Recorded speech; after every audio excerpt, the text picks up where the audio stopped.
Good afternoon. It's Mark Anthony here at Demolition News, Demolition Daily live stream. Back for first episode of a new week, second week since we started to do these. And it still appears that we've got a lot of demolition contractors out at work. I send out a weekly email newsletter on a Monday morning. We had a lot bounce back today because people have taken government advice and decided to stay away from work. But I would say we probably only had about 100 of those, and everybody else is seeming to go through. Now, that might be a case of they're just taking their emails at home. I hope that is the case, but my fear is it's not. My email over the weekend, my LinkedIn over the weekend, Facebook as well, has been absolutely filled with individuals and companies asking for advice. Advice, sadly, that I'm not really in a position to give. I am pleased to see that organisations such as the Association of Brickwork Contractors and the NASC, the National Access and Scaffolding Confederation, have both today put pressure on main contractors to heed the government advice and to close sites. Unfortunately, here in demolition, that doesn't seem to be the case. I get the very distinct impression that we are following the lead of organisations like Build UK. And Build UK, given that it's made up of largely tier one contractors, has a vested interest in keeping those sites open. So all the time we're following their lead. Unfortunately, we'll be putting demolition men and women at risk just to satisfy the needs and demands of tier one contractors. Before I get too far down that line, we do have a guest lined up. He hasn't actually joined the green room yet, but I just thought I'd share with you one of the things that I received over the weekend. I won't name the person or the lady that sent this through, but this is what the reality of the situation is at the moment. And I'm going to read this off the screen, so bear with me for not looking at the camera for a second. I just felt the need to message you over my concerns that as most of the country has come to a standstill, why, oh why, are demolition sites still operating? These are not essential to the recovery of our nation. I write to you because my partner has been in demolition for many years and loves what he does. He's close to retiring, 3 years to go. He has just left home to drive from Lincolnshire to Scotland in our caravan. Hopefully, he's been told that he can park on site. I can't tell him not to go because he would tell me we have bills to pay. But please, please, please get those in charge to shut all sites and not just those with a conscience. Thanks for the comment there, Brendan. Glad you're watching. And yeah, well, name and shame. As it stands at the moment, the two that are first and foremost, I would say, would be Kia and Balfour Beatty, although I heard on the grapevine today that BAM are sending their sites back to work. I don't know quite what news they're working from, but it appears that they've been out and have decided to go back on again. I don't understand the mentality while we're still waiting for our guests for today. I took the dogs out this morning, same as I do every morning, and just around the corner there is a house that's being tarted up, renovated, refurbished, and there were two guys, one driving a digger, one not, working in their front garden, probably about 3 foot from each other. Why would you be doing that? You know, and we're talking about a front garden here that's about the size of a postage stamp. All the renovation and refurbishment and landscaping in the world isn't going to make it any better. It's just going to be a little tiny garden. So why would you put men at risk? What, you know, for a start, why is the householder there insisting that work continues? And B, why is the contractor turned out? You know, I take on board this idea of, you know, not getting paid when you're not at work. And, you know, listen, I'm in the same boat. That's exactly where I am today. But I'd rather be alive. You know, you might make yourself a few £100 this week by titivating somebody's garden. But what if you die? Or what if the person you're working with dies? What if the person that's in whose house you're working in dies? What if you take that home to your wife or your daughter or your parents or whatever, and they die? Was it really worth it? I just don't see the sense. And I'm getting increasingly frustrated now at the mentality of some that are out there. For example, I had a message come through on LinkedIn over the weekend that told me that the COVID crisis was fake news and it was government bullshit. Apparently, the government have decided to, shut the entire country or shut 3/4 of the bloody world, over a fake news hoax. Why? What? And when I went back to the guy and said, this is clearly not the case, others pitched in and said, oh, it is a cover up. What cover up? What government decides to turn a major exhibition centre in a major city in the world into a hospital come morgue for 4,000 beds? It just beggars belief. And unfortunately, all the time that mentality exists in this industry and within the construction industry, we will still have people that are willing and, all too willing to go to work. Just had another message come in here. It's a joke, Mark. They all need to stop. It's wealth before health. And that is precisely the point. Yes, as I've said numerous times before, there is no binary solution here. There will be sites that do need to be maintained and kept open. It might be work on a road that serves a hospital. Absolutely fine. It might be a demolition job where you've got, a potentially unsafe building. Absolutely fine. That needs to go ahead and to be made safe. But not every job. Certainly not every job. We should be down to virtually no construction taking place at all, virtually no demolition taking place at all. And yet, judging by my timeline today, that really isn't the case. We've got work going on. Literally, every other street there seems to be work going on, which at any other time you'd be absolutely fine with. That's exactly how it's supposed to be. And the more construction is going on, the better for everyone in demolition, and so on down the line. But not now. Not now.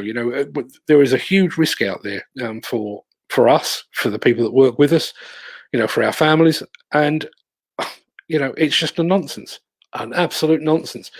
While we're waiting for our guest to join us, and I've got a horrible feeling we might have to manage without him. This is an example of one that I've had come through here. My company told the main contractor we were down in tools Monday. That's today. As there were 27 people on site, including 6 lads going to work in 2 vans.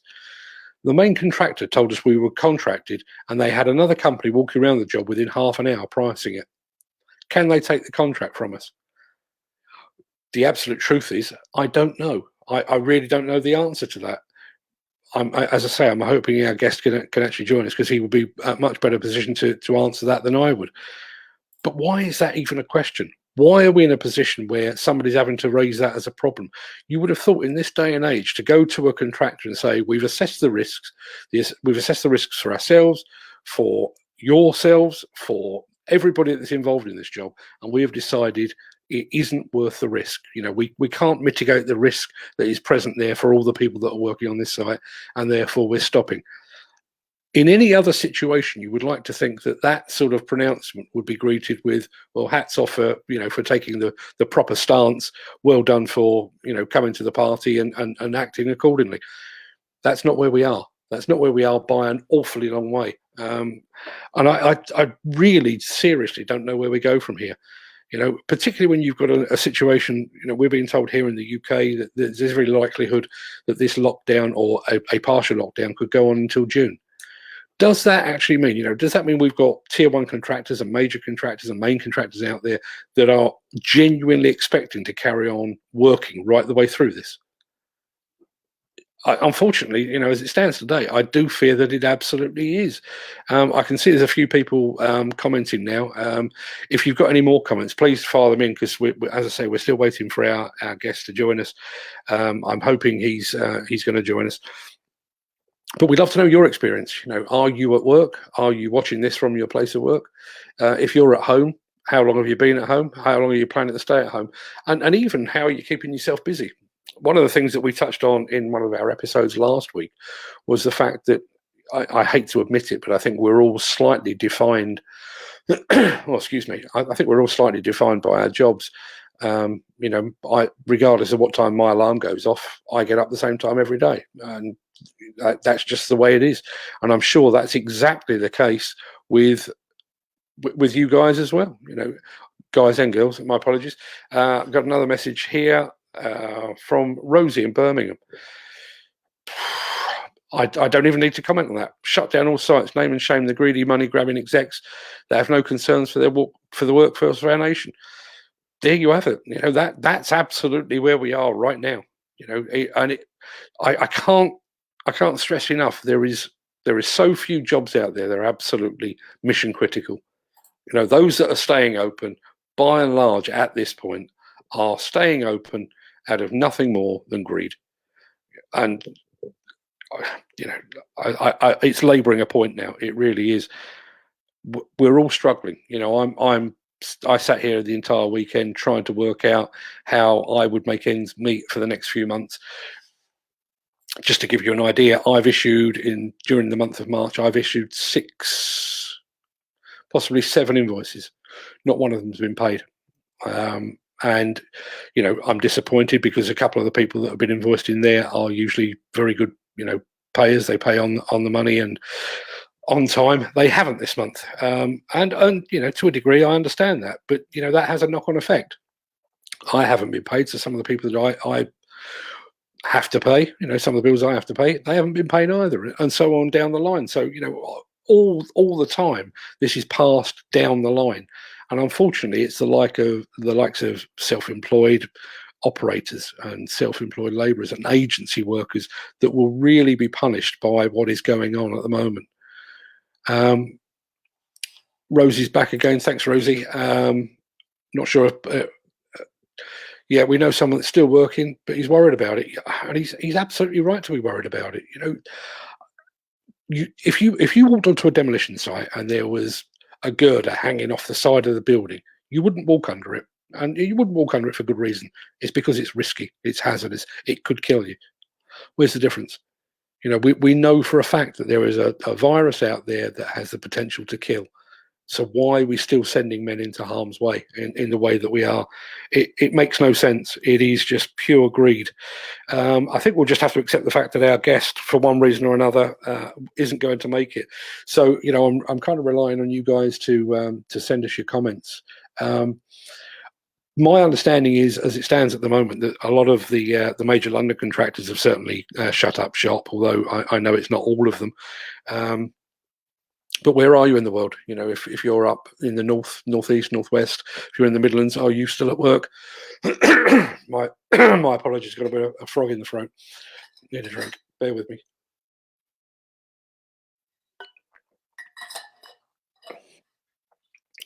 And if you are being sent to work, if you're working for a company and they are sending you to work, what are you being told?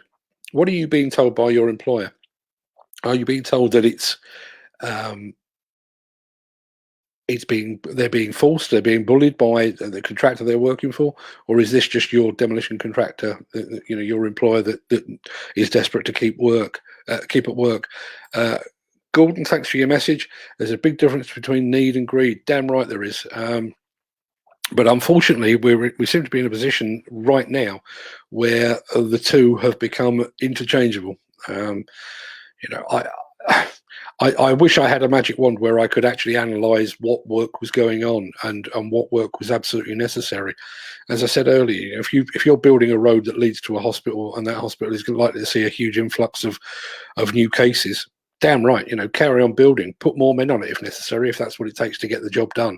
If you're working at the Excel Centre, and I know a fair few people are at the moment, if you're preparing a 4,000 bed hospital, you crack on, keep a safe distance, social distancing and all that good stuff.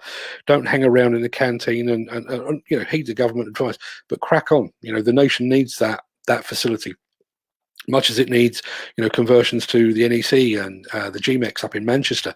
I've heard talk about part of Birmingham Airport being turned into a temporary or a makeshift morgue. Fine, crack on with that. That's something that the nation needs. But my neighbours around the corner that are having a bit of landscape gardening done. Seriously, get a life, guys. It's not that important. If your garden looks a little bit untidy by the time the summer rolls around, at least nobody's died. I really don't know what to say from here. We're at the point now where I genuinely can't understand why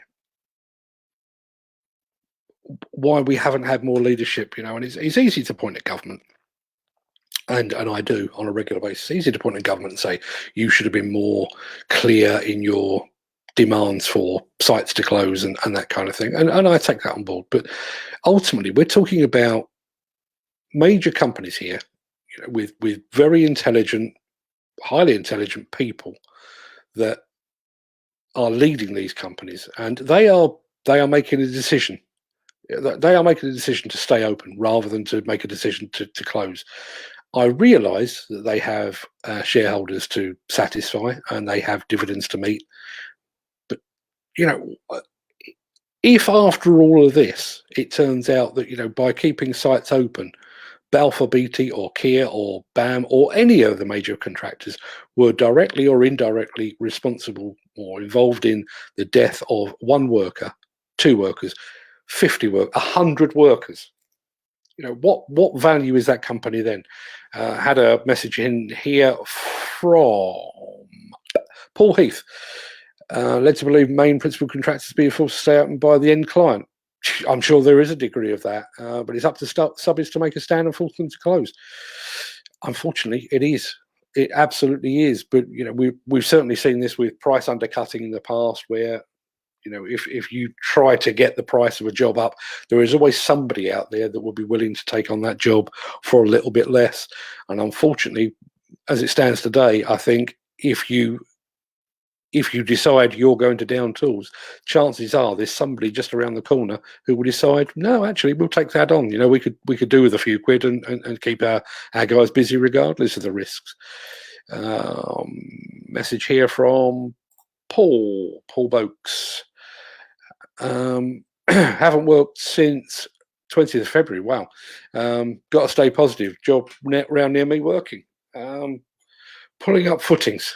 Yeah.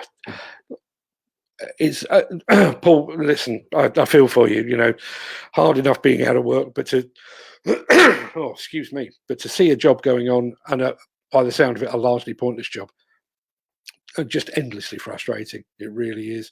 I'm not expecting you to tell me the name of the contractor. Probably wise if I don't mention who the contractor is anyway. But what are they thinking of? Surely they should have the backbone to go back. I spend a lot of my time interviewing demolition contractors, and I'll give you an example. I was interviewing Adrian McLean at Armac maybe 2 months ago. I have enormous respect for Armac and for Adrian McLean and for the entire family there. And one of the things that they pride themselves on is their willingness to push back. If a contractor says, we want you to do it in this time scale, or we want you to use this method, and they decide that that's not the best way, that they can't do it safely in that time, they'll stand up and be counted. They'll go back and say, absolutely not, we're not going to do that because that's not the way it should be done. That's what we need here. We need pushback. We need contractors to push, or subcontractors and specialist contractors such as demolition contractors, to push back against clients, against major contractors, against the tier one companies. And unfortunately, I do think this would be a whole lot easier if perhaps the National Federation of Demolition Contractors or the Institute of Demolition Engineers, or preferably both, had come out and said, this is our guidance. But they're not saying that. They're not saying that at all at the moment. And it's all very well sharing guidance on best practice on a site that's still open. But surely best practice is to bugger off home and hunker down and wait for all this to go away. Rosie's back again. Unfortunately, construction demolition workers do live hand to mouth. Let's have a look. There you are. There in a nutshell is what we're talking about. I respect our people and this nation. If you've got any real respect for your workers, send them home. Send them home. Why put them at risk? There is no point. If we get to the end of the year and your balance sheet says that you've made profit because you stayed open, but your health and safety record said that you were directly or otherwise involved in the death of 5, 10, 20 people, what's your company worth anyway? Your reputation is tarnished. You go to tender process and you actually go and stand in front of a client that's worth their salt. And yes, you might have all the qualifications under the sun. You might have a great reputation, when it comes down to your health and safety record, well, we stayed open, and half a dozen of our guys were killed as a result with the COVID crisis. Yeah, that's your reputation pretty much tarnished forever, I would say, and rightly so. Not really sure where to go now. We will keep plugging away. We've got plenty more coming up. As I say, I'm committed to doing these every day throughout the crisis, which all of a sudden looks like I might be doing this full time till June, which was never the intention. I was rather hoping it was only going to last for 2 weeks, but that's certainly proving not to be the case. One thing I would ask of all of you that are watching now, and all of you that are watching when we put this up on YouTube and on LinkedIn and various other places at some point later in the day, at 3 p.m. UK time on Wednesday this week, it is our intention to host pretty much an open forum. So we'll be using exactly the same system. We'll be broadcasting at 3 o'clock in the afternoon on Facebook. But rather than having a guest, we're just going to have you. We want your comments, we want your input, but we also want you to be on the show if you're willing to do that. All that you need at your end is either a PC with a webcam and a microphone, or you need a smartphone or a tablet computer, and that's all you need. We'll take care of the rest at this end. We can allow 10 people into our group chat, although only 6 can appear on screen at once. But we would love to hear from you. We would love for you to be part of this. It's all very well me waffling on about this, but I've been sat indoors with my feet up watching daytime TV for the last 2 weeks, having just swanned around in Las Vegas. You guys and you ladies are the ones at the sharp end, so we'd love to hear from you. So if you'd like to be part of that, just drop me an email.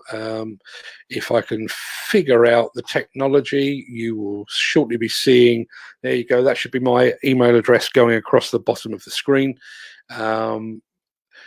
Drop me an email. I'll drop you an invite to the group chat, and then you can be part of Wednesday's show.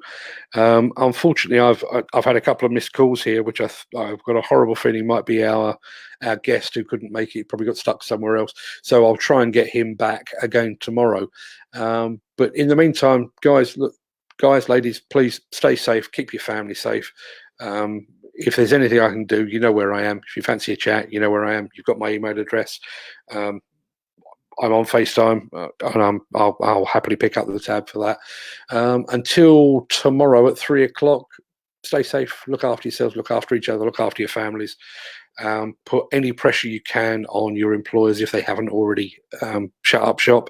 If they have shut up shop, you can thank them from me. But until tomorrow at 3 p.m, that's me signing off. Have a good day, everyone, and I'll see you tomorrow. Cheers.